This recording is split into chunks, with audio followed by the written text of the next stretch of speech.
Assalamualaikum warahmatullahi wabarakatuh. Perkenalkan, saya Yulia Ai Fatimah, NIM 22202100006 dari kelas A6 HES. Di sini saya akan menjawab pertanyaan UTS nomor 1. Dalam menyusun kontrak, terutama dalam konteks bisnis syariah, seseorang kontrak drafter harus memperhatikan berbagai aspek yang meliputi prinsip hukum formal, prinsip syariah, serta praktik bisnis yang baik. Hal-hal yang perlu diperhatikan ialah 1. Memahami prinsip dasar syariah. Kontrak syariah harus selalu berdasarkan pada prinsip-prinsip syariah, yaitu yang pertama ialah kebebasan berkontrak. Para pihak harus bebas menentukan persyaratan kontrak tanpa ada unsur paksaan. Yang kedua, keadilan. Adil. Kontrak harus adil dan tidak merugikan salah satu pihak. Yang ketiga, transparansi. Semua ketentuan dan rincian kontrak harus jelas, transparan, dan tidak mengandung unsur penipuan atau yang disebut dengan gharar. Yang keempat, tidak mengandung unsur haram seperti itu riba, maisir, atau gharar. Selanjutnya, memastikan kejelasan objek. Objek dalam kontrak harus memenuhi kriteria sebagai berikut. Yang pertama, barang tersebut atau objek tersebut harus halal.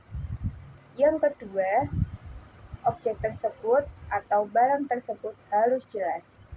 Objek harus jelas dan spesifik dan dapat diidentifikasi dengan mudah untuk menghindari sengketa di kemudian hari.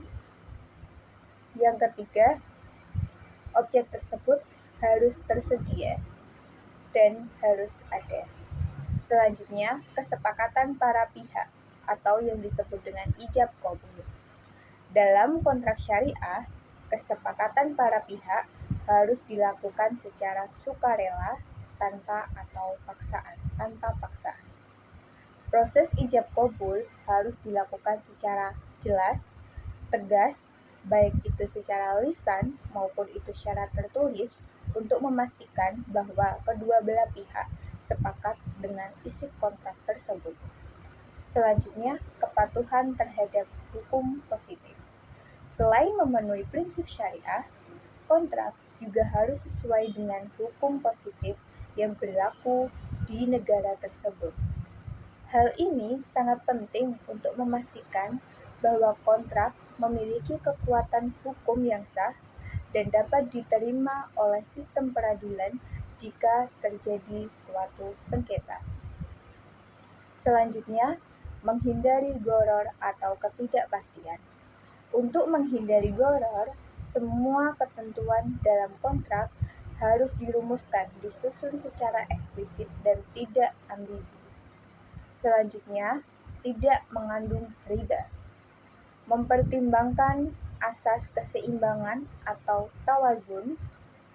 Kontrak syariah harus mencerminkan keseimbangan antara hak dan kewajiban para pihak yang terlibat.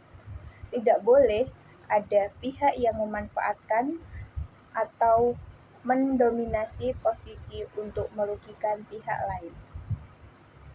Selanjutnya, penyertaan klausul syariah compliance.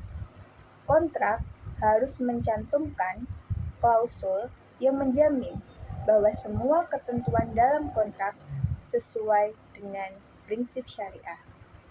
Selanjutnya, penggunaan bahasa yang jelas.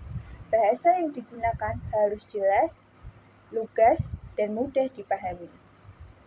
Selanjutnya, penyesuaian dengan jenis akad. Dalam kontrak syariah, jenis akad ada jenis hal akad yang digunakan dengan tujuan transaksi. Setiap akad memiliki karakteristik yang baik dan berbeda-beda. Oleh itu, tersendiri harus dipahami dengan baik. Selanjutnya, penyertaan mekanisme penyelesaian sengketa. Kontrak harus mencantumkan mekanisme penyelesaian sengketa yang disepakati oleh para pihak, seperti mediasi, pengadilan, arbitrase syariah. Pastikan mekanisme tersebut sesuai dengan prinsip-prinsip syariah dan hukum positif yang berlaku. Selanjutnya, konsultasi dengan ahli syariah atau Dewan Pengawas Syariah. Selanjutnya, saya akan menjawab pertanyaan nomor 2, langkah-langkah strategis yang dapat diambil untuk membantu menyelesaikan perselisihan terkait penafsiran klausul adalah sebagai berikut. Yang pertama, tinjau ulang dokumen kontrak. Langkah awal, kembali mempelajari dokumen kontrak secara menyeluruh untuk memahami konteks dan maksud dari klausul yang menjadi sumber perselisihan. Tujuannya di sini ialah memastikan bahwa interpretasi klausul didasarkan pada teks asli kontrak dan tidak keluar dari niat awal para pihak saat menyusun kontrak. Yang kedua, dengarkan pandangan para pihak. Langkah penting, mendengarkan argumen dan pandangan masing-masing para pihak yang terkait klausul tersebut. Tujuannya di sini ialah memahami alasan perbedaan penafsiran dan mencari titik temu yang dapat diterima oleh kedua belah pihak. Yang ketiga, analisis secara hukum.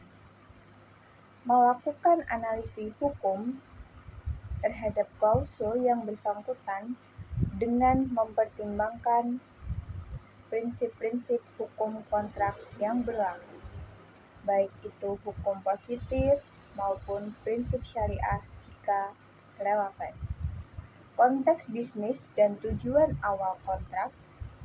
Tujuannya untuk memberikan klarifikasi atau interpretasi yang objektif yang berdasarkan aturan hukum yang berlaku.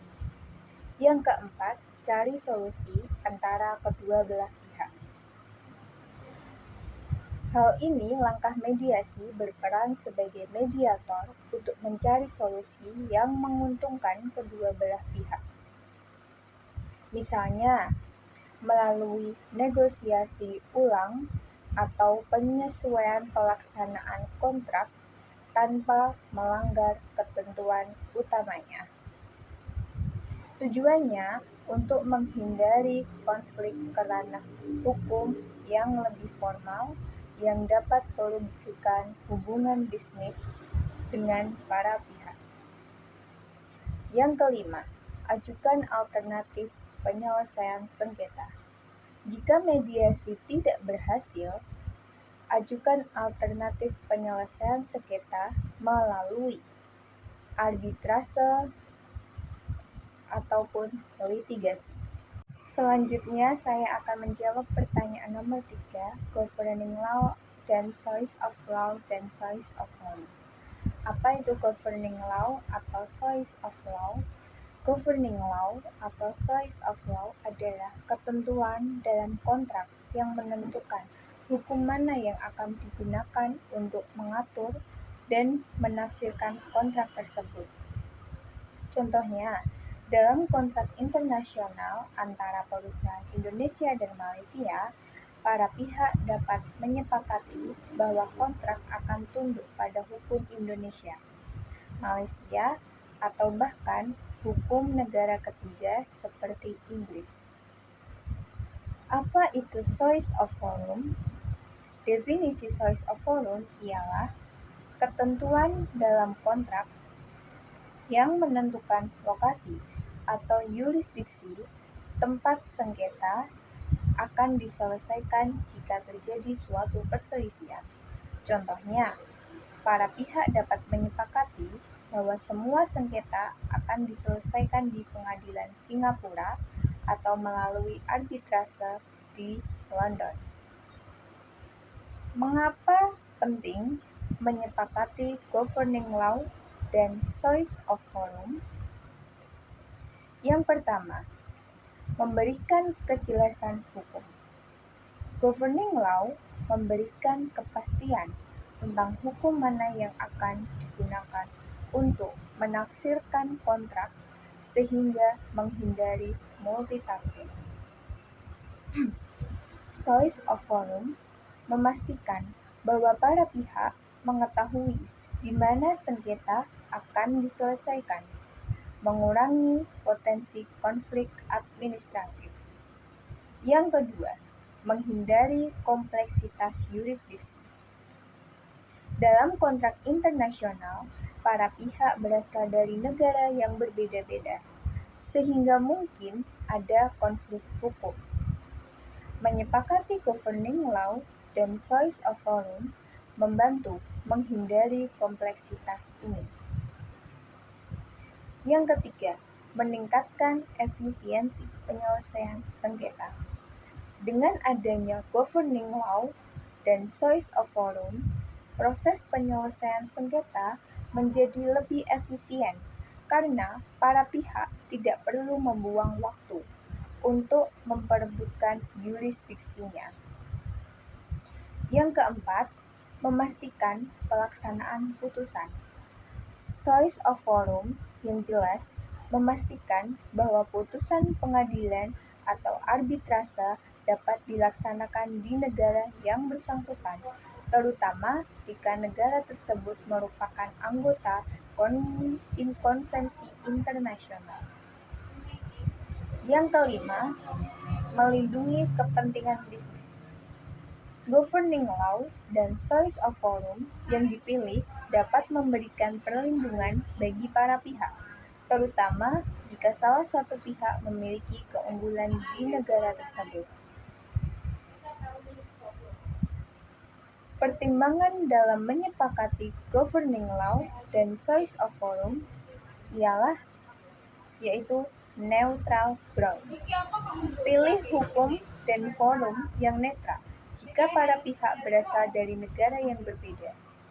Keahlian lokal mempertimbangkan kemampuan hukum setempat untuk mengenai jenis kontrak tertentu. Enforceability, pastikan bahwa putusan pengadilan atau arbitrase dapat dieksekusi di negara para pihak. Sekian jawaban nomor 1, 2, 3 dari saya. Kurang lebihnya saya mohon maaf. Wassalamualaikum warahmatullahi wabarakatuh.